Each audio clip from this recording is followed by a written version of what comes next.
Good morning बच्चों। आज आपको एक नए पाठ का अध्ययन कराया जा रहा है जिसका पाठ का नाम है वीर बालक सुंदरलाल। ठीक है। इस पाठ में आपको एक बालक के बारे में बताया जाएगा जो बालक का नाम है मतलब सुंदरलाल, लेकिन अब उसको कैसे वीर बालक की उपाधि मिली हम इसके बारे में जानकारी अध्ययन करेंगे और साथ ही में पता चलेगा कि इस पाठ से आपको क्या सीखने को मिलेगा, ये आपको देखने को मिलेगा। ठीक है। जैसे कि ये पाठ कोई ऐसे मतलब कहानी नहीं है, ये एक सत्य घटना पर आधारित है। बच्चे यदि अपना सूझबूझ से कार्य को करें तो बड़ी से बड़ी दुर्घटना को होने से रोक सकते हैं। वीर बालक सुंदरलाल की कहानी हमें यही प्रेरणा देती है कि हमें किस प्रकार सतर्क रहना चाहिए और कठिनाई आने पर साहस व सूझबूझ के साथ काम लेना चाहिए। ठीक है। अब हम इस पाठ के बारे में जानते हैं कि इस पाठ में आपको क्या समझना है। इसमें जो मैंने आपको बताया कि सुंदरलाल एक बालक है जिसके बारे में कहानी बताई गई है कि वो कितना सूझबूझ के साथ कैसे काम किया है। ठीक है।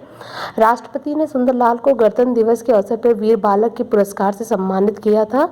आप जानते हो जब भी कोई अच्छा काम करता है तो उसे पुरस्कृत किया जाता है। कभी कभी राष्ट्रपति, कोई प्रधानमंत्री या जैसे आपके स्कूल में चीफ गेस्ट आते हैं वैसे ही बहुत सारे कोई भी आपको पुरस्कृत कर सकता है। अब यहाँ पे जैसे आप समझ सकते हो कि राष्ट्रपति ने सुंदरलाल को गणतंत्र दिवस के अवसर पर, गणतंत्र दिवस कब मनाया जाता है? 26 जनवरी यानी रिपब्लिक डे। ठीक है, उसको हिंदी में बोलते हैं गणतंत्र दिवस। उसके अवसर पर वीर बालक के नाम से एक पुरस्कार से सम्मानित किया गया। यह उसके जीवन की सबसे बड़ी घटना थी। अब जाहिर सी बात है यदि आपको राष्ट्रपति के हाथ से पुरस्कार मिलेगा तो ये आपके लिए बहुत मतलब सौभाग्य की बात होती है। लोगों ने इसके स्वागत में खूब सारी तालियां भी बजाई। सुंदरलाल बुदनी का रहने वाला था। बुदनी एक जगह का नाम है जहाँ का वो रहने वाला था। बुदनी गाँव नर्मदा नदी के किनारे बसा एक छोटा सा गाँव है।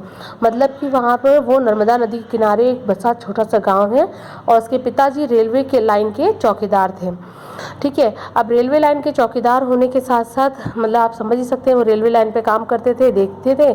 तो और सुंदरलाल बुदनी जगह पे रहता था। ठीक है, जो कि नर्मदा नदी के पास था।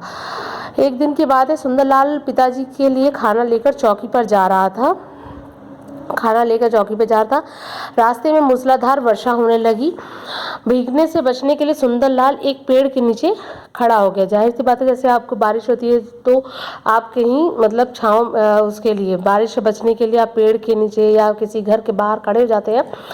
तो वहाँ पे सुंदरलाल एक पेड़ के नीचे खड़ा हो गया। चारों ओर गहरा अंधेरा छाया हुआ था। वर्षा कुछ कम हुई तो सुंदरलाल चौकी की ओर दौड़ा। इतने में बिजली बड़ी तेज चमकी। बिजली की उस चमक में सुंदरलाल ने देखा कि रेलवे लाइन पर एक बहुत बड़ी चट्टान पड़ी हुई है। मतलब उस चमक पे सुंदरलाल ने देख लिया कि रेलवे लाइन पर एक बहुत बड़ी चट्टान पड़ी हुई है। एक ओर से रेल की पटरी उखड़ गई है। यह देखकर उसके होश ही उड़ गए। वह तेजी से चौकी की ओर भागा। वहां पहुंचकर उसने पिताजी को सारी बात बता दी। उसकी बात सुनते ही सुंदरलाल के पिताजी पास के स्टेशन की ओर दौड़ पड़े। अब सुंदरलाल उस बारिश के बीच में देखा कि पटरी पर जो है कि एक चट्टान पड़ी हुई है और पटरी उखड़ भी गई है। तो ये सब देखते ही वो डर गया और सोचा कि चल के पिताजी को बताया। वो पिताजी को सारी बात बताया स्टेशन पर। तो पिताजी भी सुनते हुए स्टेशन की ओर दौड़ पे। उन्हें गए अभी 15 मिनट ही बीते थे कि सुंदरलाल को रेलगाड़ी की सीटी सुनाई दी थी। अब जैसे कि उसके पिताजी जब तक गए तब तक 15 मिनट ही बीते होंगे तो सुंदरलाल को तब तक रेलगाड़ी की सीटी सुनाई दी। ठीक है।